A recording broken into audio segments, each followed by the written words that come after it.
Hey everyone, and welcome back to another video. In this video, I'm going to show you how to change your username on Zapier. Now this video is going to be particularly useful for individuals. Let's say that you want to go ahead and change your username to something else that you've actually signed up with. How do you actually go ahead and change your username on Zapier? Now this video is going to be short, sweet, and simple, guys. There's not going to be a lot of steps involved.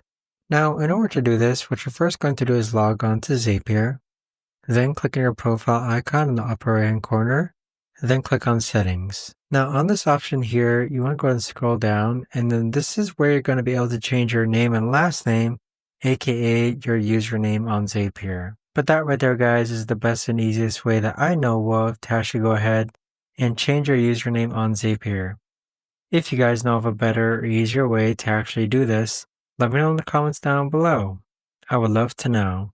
Thanks so much for watching, everyone, and I'll see you guys all in the next video.